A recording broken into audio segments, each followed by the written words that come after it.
If you're in a mental health crisis, please call 988 or 911.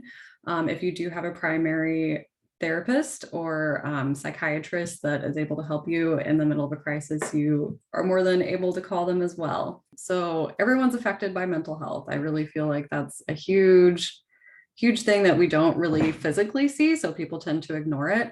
COVID is a really wonderful, also traumatic example of that. So COVID, whenever we think back on it, it either seems really short, like it didn't happen, or seems like it's been very, very long. And that's because the way our brains are processing it explains this timing of how we can't really seem to understand it. If you remember, everyone panicked and bought a ton of toilet paper. But that was almost like our way of coping with problem solving. We couldn't use our fight or flight mode, which usually happens when we are threatened. So we kind of went into this standstill. We were grieving. A lot of times when we think about that, we were grieving our old lives and we kind of sat in the standstill. So if we think about when someone passes in our lives, or if we transition to a new point in our life, we usually grieve, but then we also pause our lives a little bit, even if we don't realize that we're doing that. It's our brain's trying to process what's going on. So this might look a lot like changing our lifestyle, but also the inability to process what's happening. So this happens a lot when mental health is affecting us. If we have the tendency to be very anxious, that is our fight or flight being very heightened and not really being able to cope with what's going on. And also with depression, we tend to need to pause a lot and kind of want our world to stop because we can't quite cope with what's going on around us. So kind of going into that, I feel like going back to COVID, when we were stressed, our cortisol levels were heightened, and that affects our physical health. So mental health really can turn into something that if we don't take care of it, and can go physically into the rest of our lives. So that's why we see a lot of people who live in poverty, that stress turns into higher cortisol levels and then turns into health crisis. So really that's something that we want to take care of. This also causes our bodies to be in a natural state of anxiety. So whenever we're at this natural state, our cups are already full with anxiety. So if one more thing gets added on, that's when it overflows and we can't handle anymore. So really trying to get to the basis, seeing a counselor whenever you do feel like you're starting to get a little more anxious and can't really handle anything.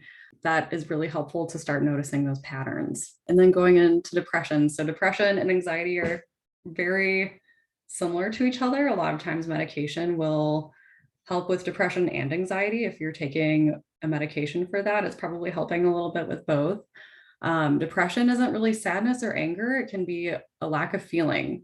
You might notice yourself not enjoying the tasks that you used to do, or you might be out with friends and really just not wanting to be there, trouble sleeping or sleeping too much, getting irritated very easily. At that point, it may be time to speak to a clinician, especially if it has been happening for a long period of time.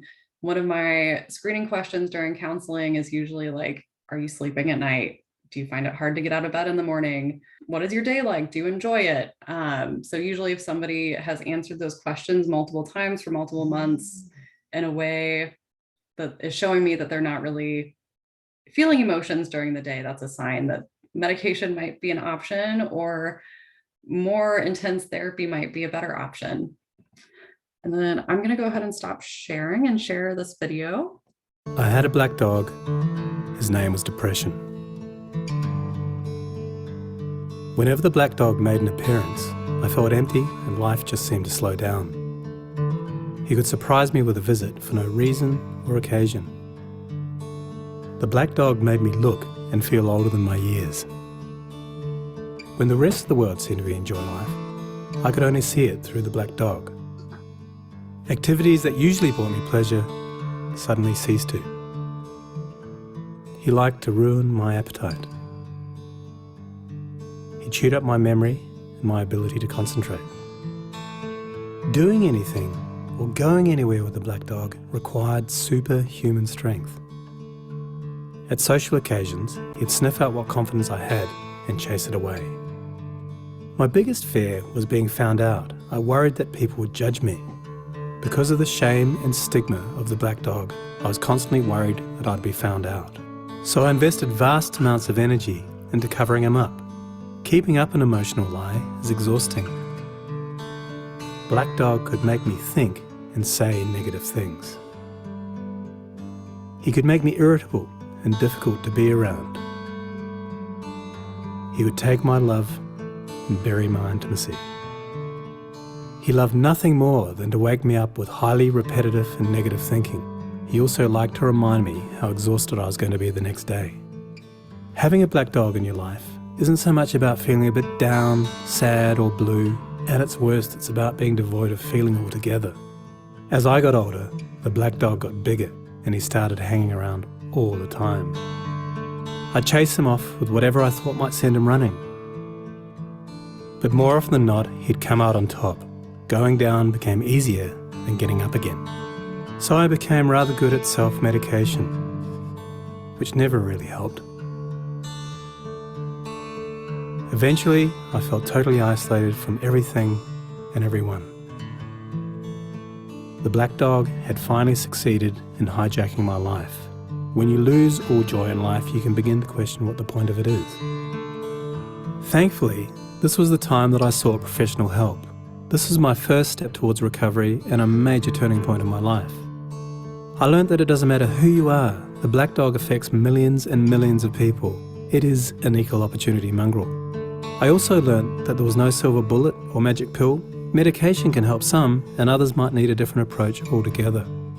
I also learned that being emotionally genuine and authentic to those who are close to you can be an absolute game changer. Most importantly, I learnt not to be afraid of the black dog, and I taught him a few new tricks of my own. The more tired and stressed you are, the louder he barks, so it's important to learn how to quiet your mind. It's been clinically proven that regular exercise can be as effective for treating mild to moderate depression as antidepressants, so go for a walk or a run and leave the mutt behind.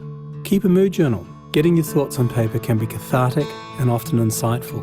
Also keep track of the things that you have to be grateful for. The most important thing to remember is that no matter how bad it gets, if you take the right steps, talk to the right people, black dog days can and will pass. I wouldn't say that I'm grateful for the black dog, but he's been an incredible teacher. He forced me to reevaluate and simplify my life. I learnt that rather than running away from my problems, it's better to embrace them. The black dog may always be part of my life, but he'll never be the beast that he was. We have an understanding. I've learned through knowledge, patience, discipline and humour, the worst black dog can be made to heal. If you're in difficulty, never be afraid to ask for help. Don't be afraid to reach out. That's the hardest thing. People can take years to reach out to getting mental health help. Hopefully society is getting a little bit better about that, but it's always best to reach out, even though it may seem really hard, but better than holding it inside. And we have a lot of staff at the ARC who would love to help with that and help you find somebody who is right for you. So great advice, Leanna. Thanks. I always enjoy having you here. And I think it's important that we continue to talk about mental health. So your job today, everybody, is to go out and do one thing to take care of your mental health and practice that. So go do that. Bye, everybody.